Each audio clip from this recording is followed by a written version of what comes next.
Jamie Gittens to Chelsea. 55 million coins, 55 million pounds, 55 million Queen Elizabeth sterlings. I'm not going to lie. I would have liked for this to be a bit cheaper, but maybe Bayern Munich coming in and trying to land a left winger as they have scoped the entire of Europe. They have as many players on their shortlist as we do.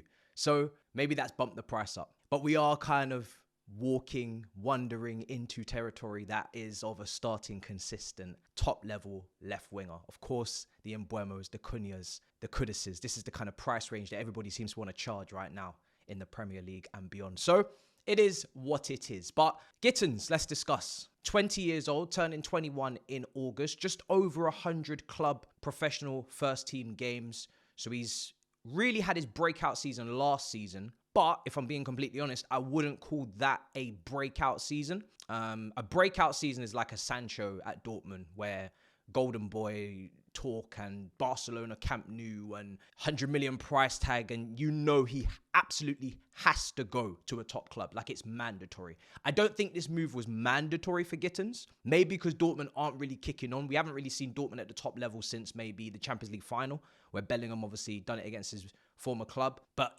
if you're talking about even the league, you're talking about the season before where they went to the final day, and we did the watch along here and they lost to Bayern Munich, Musiala and whatnot. Dortmund have kind of been regressing in the league since then, dropping off. They don't really have as many star-studded players. That Sancho team that he was a part of was a better Dortmund team, Hairline, you know.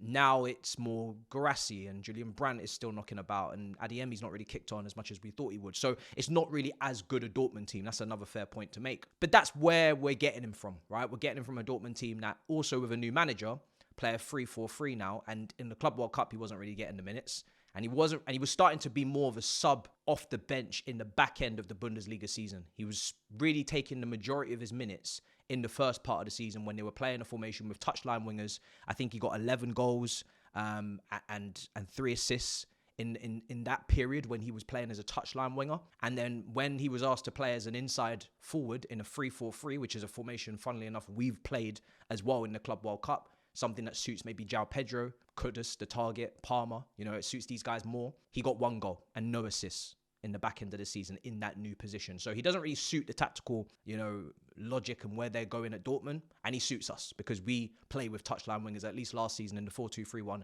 he fits in. So listen, that's where we're at.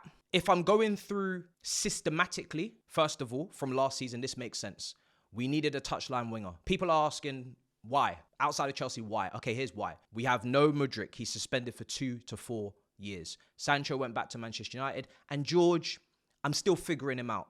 Do I want him closer to goal? Do I want him more as an inside winger where he kind of gets more shots off? We saw in the Club World Cup, he does like a shot. So I don't really know if he's got the P&P maybe to be a touchline winger. I'm still figuring it out. But Gittens does. Gittens is a touchline winger in the mold of Nico Williams and Rafael Leao. Not as good, but that's his profile. He's strong. So physically, again, I said it on the Big Six, but physically, we're bringing the floor of the team, the physical floor up, whilst trying to keep the technical level, so we're not bullied. He's obviously quick, explosive. He's obviously really good on the dribble. All of his dribbling statistics are really good. But one thing I will say, and I'm not going to just come and sugarcoat this and tell you everything's going to be brilliant and you're going to absolutely love this player. Every day you're going to worship him and you're going to kiss his feet and you're going to put the coat down when it rains and he's not going to ever touch the floor. I'm not here to tell you that. I'm here to actually tell you that you're going to need to be very patient. Because like I said, he just had his breakout season last season. And I wouldn't even call it a breakout. So he really, you could say, could have done with maybe 1 more year below the top level clubs just to really project and really put out what he's about and play at that top consistent level throughout the whole campaign instead of just the first part. But this reminds me a little bit of when we signed Madueke from PSV. You're getting the dribbles completed. You're getting the P&P, the strength shoulder to shoulder. You have got actually on the comps of Madueke at PSV. Lovely strikes into the top corner. Lovely strikes cutting in off that right-hand side. Same as you have with Gittens. But they don't show the misses. They don't show the incomplete dribbles, maybe when you are dispossessed. They don't show the decision-making. They don't show the crossing from different angles, whether that's the, you know, deeper crosses, the touchline, byline, crosses. These are all things that you've got to have in your mind of at least have it in your heads that Gittens is not complete as a winger. Like I said, I think he's the complete polar opposite to Sancho. He is that touchline, P&P, fast dribbler, creating from the dribble. What is his passing like in terms of awareness around him, in terms of 1-2s, give and goes? That's Sancho. That's more his mode. What is his crossing like in terms of from different angles, different areas? What is his shooting like consistently? Because he's not putting up 15, 20 goals, and that's fine because he's only 20. So I'm not expecting Gittens to be a player that puts up those numbers right now, but I do expect him to become a goal-scoring winger. I think, at least. If he's not a passer and he's more of a dribbler, if he likes to take a lot of shots, which Gittens does, more than João Pedro, his shooting volume is higher. He likes to, and he has it. You see the ball striking, you can see the fantastic ball striking ability to hit the corners, the top corners mainly. You want to go into that far post a lot, it seems. Like, you can smell the potential in terms of the shooting, for sure. Like, the shooting mechanics, as they say. The body composition test when you're drawing the lines and creating the angles. But I don't want to create a false kind of promise where, he's always shooting like that. Yeah, every time he shoots, it's going to be like that. Even Mudryk's shooting, technique at Shakhtar Donetsk, the long shot against Celtic. It's always going to be like that. It's never going to be high and wide. It's never going to be scuffed. No, prepare for it to be scuffed. Prepare for some high and wide. Prepare for some inconsistency. When you're signing a young player, and it's not even just about him being young. I want to dispel this myth. It's about the evidence. It's about what they've done, like at the top stage. Mbappe at 19, 20, you are expecting consistency because the World Cup, because Monaco semi-finals, because, breakout season, more than you can believe. PSG first, it's not about the age. It's just about evidence. What have you demonstrated to the courts? We will charge you for what we have evidence of, what the witnesses say, Dortmund fans, that's it. So am I excited? I'm not going to sit here and say I'm excited because, I'm intrigued. I'm interested. I'm looking forward to seeing him, but I'm not like, yeah, no, I'm not that because, I would have been like that for Rodrigo. I would have been like that for Osimhen. I would have been like that for, players that I think are proven at the top level. Players that I think I can hang my hat on. Players that I think will take the mantle, really take the starting 11 quality up tenfolds. Gittens, for me, I wanted him to be a squad player. I think you've got to have someone that you're rotating him with. If that's a direct left winger, then great, like a Milik Fofana we've been linked with. If that's even a system change to the 3-4-3, to the 4-2-2-2, where maybe Gittens is on the bench because now João Pedro is starting on that left channel as an inside kind of twin 10 or whatever. I'm more comfortable with that because, again, I don't want to put too much pressure on Delap. I don't want to put crazy amounts of pressure on Gittens because I don't think it's fair. I don't think it's fair for a top club to put that kind of pressure on players that haven't given you the evidence that they can be consistent at the top level. That's where you take the risk. That's where you take the gamble. No one will talk about this price if Gittens maybe does, because Madueke wasn't this expensive. So if Gittens, what you're going to judge Gittens on and what you're really going to make or break with Gittens is his decision-making in the final third. After the dribble, after the 1v1 demon, what is your selection like in terms of cutbacks, crossing accuracy, weaker foot? What can you do with it? Shots.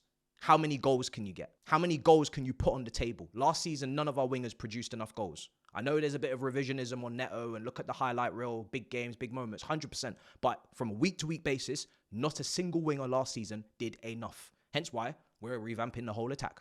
Hence why we created second amount of most chances to Liverpool and we had the conversion rate of a clown. Hence why people didn't get the assists, Enzo Fernandez, Palmer, that they deserved. Neto, even on the crossing. So I'm just trying to be real. I'm not trying to come in here and tell you, get really riled up because they're a new player and anything that's new means it's going to be great. And anything that's new means no. Because at the end of the day, when this is all done and it's all announced and he's out, he's playing 90 minutes and we're going to watch him for 90 minutes. He's playing every week and we're going to watch him every week. And then the honeymoon period's over and then it's real. And now it's right in front of you. And you're going to get the good, you're going to get the bad, and you're going to get the ugly. And he's 20. So you have to be patient with him. Outside of him is a club that should be in a title race. Outside of him is a club that needs to and wants to and should be wanting to, fan perspective wise, fight for the major honours. Outside of this is the only English club left in the Club World Cup because Man City got their asses dunked out by Al Hilal yesterday. Once again, Chelsea flying flags for England in Europe and the world. And we got the side of the draw where we can all taste. We want to win. I want to win this, even if it messes up our Premier League campaign a little bit. Even if we do have to dock a couple points. I'm not going to lie.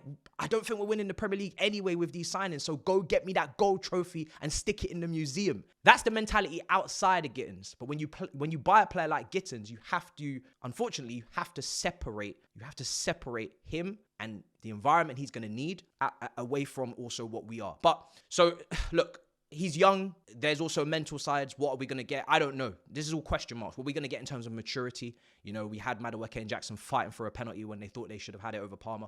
All of these things I'm weighing up in my head and thinking. I'm hoping from a character standpoint, and I'm thinking, and this is the best thing about this deal, is that it's not Garnacho. It's not Garnacho. So, again, I'm not expecting to get that ego, that brother off the pitch, them social media posts, that immaturity, that kind of, my shit don't stink. I'm just looking, hopefully, for Gittens to be that guy that comes in, head down, works hard, presses, tracks his man back. You know, even the tracking back on the fullback, I think he does work quite hard from what I've seen. But again, you know, you got to do the other side. No one talks about the other side of the game. You got to track that fullback. You got to give help. You got to stay switched on. Back post. I don't want to see you jogging when these are the things no one talks about because no one cares until we play the game 90 minutes. And now we're talking. So again, I'm just putting all these things out there.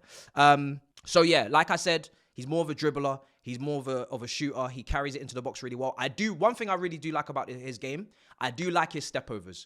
I feel like he does his skill because it's actually needed and necessary. He doesn't just do skill just to do it, even though I do think this is an entertainer's game and I do think we should be trying to get the crowd up off their feet.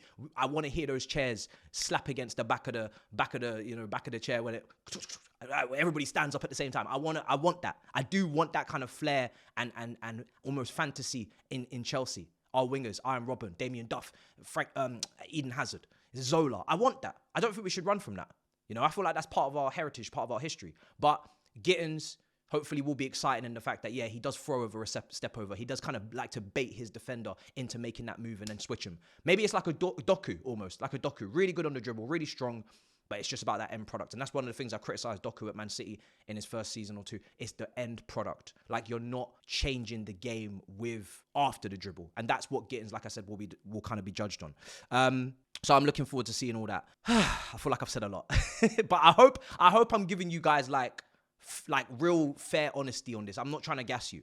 Malouda and Mane. The reason why I brought up these two wingers is because I would... And Gittens is quite strong. He's quite tall. Like, this is like a cherry on top of the cake. This is not something that I'm expecting. I'm just asking. Could you give me a bit of back post box crashing when the creativity and the crosses are coming in from the other flank? Can you give me some of that? Because that's maturity. That's kind of like off the ball movement. That's kind of like smelling a goal. Can you give me that? Can Maresca allow us to have an extra man in that box off the other flank as well? That positional versatility to go and be that man. Can you? Dare I say it? Could you even head the ball? Maybe this is damn right stupid to be asking for. But Malouda in his best season, Mane at Liverpool, when you think they didn't head the ball sometimes into the back of the net. What, can you do that for me? Could you potentially work on that in training? Because you're pretty tall, you know. Could you? All right. I'm just asking. It's not a demand. I'm not expecting it. It's just an ask. Culturally, should be fitting right in, obviously, coming from England, Manchester City, Joe Shields, Maresca, all that link. Even the Chelsea Academy, I've seen you guys been slamming it in comment section, saying that. And the fact that he is more P&P than Sancho, hopefully, and doesn't need actually people around him to play. He doesn't need those combinations. He actually can isolate 1v1, even maybe 2v1. He can isolate himself and handle business on his own. Obviously, with any dribbler, you got to expect turnover at times, but I'm confident in his dribbling. Like, that is one part of his game that is clearly top shelf. So I'm looking forward to that. Now, people will be saying as well, oh, Chelsea, there's so many attackers, and they've already started, I'm sure you've seen it, different sporting outlets, different sites. They're already putting a cluster of players out there, and some of them are even sold, like Gilchrist and Humphreys. Some of them are suspended, like Mudryk, and literally are not here and we should not act like as if we should depend on them, rely upon them, prepare and plan with them. They're not here. They are suspended for reasons that are out of our control now. 2 to 4 years suspension. What do you want us to do? Not have a left winger? Foolishness. So in my head, this is currently how the state of play is. You're selling Nkuku. You're selling Felix. You're selling Sterling. You're selling Madueke. I don't know. Arsenal links, we'll see. Newcastle. That's a question mark. Pires on loan to Strasbourg. Fofana and Broja again. Let's not be silly. Datra Fofana And David Datro Fofana and Amanda Broya are not going to be part of Chelsea. If you need me to tell you that, rivals, then you're playing dumb. Loaning potentially Gu and George, question marks. And obviously, yes, now this means Gittens is the left wing option, Neto the right wing option, Palmer the 10, and then you've got João Pedro for the left half space, left 10, maybe Kudus for the right half space, right 10. And then Esteval is given wing competition and potentially 10 competition because he always talks about how he thinks he can be a 10. And if George stays, he's given left wing competition and maybe left 10 competition as well. And that is your depth. That is the numbers. For 3 positions, depending on the formation change, and if we play 2 up front, if we play twin 10s, if we play with wingers, those are your options. If you sell Madueke and you don't, like I said, Kudus, we'll see. Milik Fofana, we'll see. But when I list it out with actually who's here and really here, not Sterling and who's really gonna be here. We know the bomb squad. We know who's really here, staying, and who's really not. It's not that many people. Nations League, Euros last summer, Premier League campaign, Champions League now. We need good options. We need good options for injury, for a lack of form, health, wealth. You know, we need players that can come in for others. We need players that can come into the game and change it. Carabao Cup, I want to go further. FA Cup, I want to go further. Club World Cup, we're going to already be physically spent in comparison to most because we played this tournament and we seem to be going quite far, hopefully. And then the World Cup is next summer. So let them laugh in terms of the numbers. As long as you sell the players you need to sell. I said the sell list. You've got to get those players gone. Otherwise, they will have a reason to laugh. But you've got to get those players sold. You got to find a buyer for Nkuku. You got to get your money's worth because there is a player there. You got to get good money. You got to get Benfica onto Felix's case. You got to move Sterling on. It sounds like it will probably always will be a loan and then hopefully a loan fee, and it will just go into the end of time until his contract expires. But he was signed before the directors, so I'm not even going to get onto them about him. Same with Kepa. I'm not an unfair man. Madueke, what are you doing with him? You have to sell him to get a Kudus. Is Kudus worth the money? Is Milik Fofana better value for money? Do we need a left? Do we need a right? Depends on the formation. Depends on so many factors, so many things. And like I said, the Broyers, Washington's not even here. He's in Brazil, and I'm still seeing people bring him up. So listen, that's my feelings and thoughts on Gittens. I am intrigued. I'm interested. And I like the fact that he is making sense systematically. And he's also helping the physical floor of the team go up, which I always kind of complained about last season. And that he is good 1v1 because you have to be great 1v1 in that system last season with no overlapping fullback. And Cucurella isn't the best on the ball in attacking areas. He's really good with the off-the-ball movement. He's really good with the box crashing. He's really shown the finishing. But on the ball, in the half spaces, I don't want to see Cucurella on the ball. I don't want to see him twisting, turning, trying to find passing solutions, trying to be creative. That's not his game. So you don't have someone to link with really. You have someone to feed, someone to supply, but you don't have someone to really tango with. So I'm really interested to see if we're going to get Gittens, João Pedro in the same team. And are they going to develop something? You know, we're going to get an extra ball carrier with Pedro and João Pedro. We're going to get dribbling with Gittens. We're going to be a team that can compete in basketball games a bit more. I feel like with some of these signings, we're not going to be so hell-bent on every pass has got to be precise to feet. Every pass has to be perfect because we're really fragile, or we can't win the 50-50 shoulder barges, or we can't go to the channels. One thing this Chelsea board of directors have done, and Maresca, and also credit for getting these done early, because now we got, you know, more time for the manager to work with them. They're not going to be coming in after the season starts, and we can actually play football from game 1 against Crystal Palace with these guys. João Pedro's at the Club World Cup. Now we got extra depth going into the next couple of games if we get as far as we can. Gittens obviously can't play because of Dortmund. So I'm giving you credit for these things. It's a summer that makes more sense than last summer. Last summer couldn't have gone any worse in terms of things that make sense. And also, you know, just too many players. If you're just signed... Now, of course, this is not my needle movers. This is not my spine players. But I'm a reasonable man. If you're going down the Liverpool model and you're now making sure that systematically you and the manager are aligned, you're signing players that he needs, that suit his system, that he wants, and it's all coming together in terms of we share and care, the goals are spread out. If it works out for you and it works out for us and we win from it, fantastic. Fantastic. But you are taking those gambles when like I said, when you're going with these kind of players, these young players, and I hope people are aware of that. They're you know, you take the load off them and make sure you supplement them with competition as we seem to be doing. But yeah, I like the fact that he is a player that I can understand where he's going to play.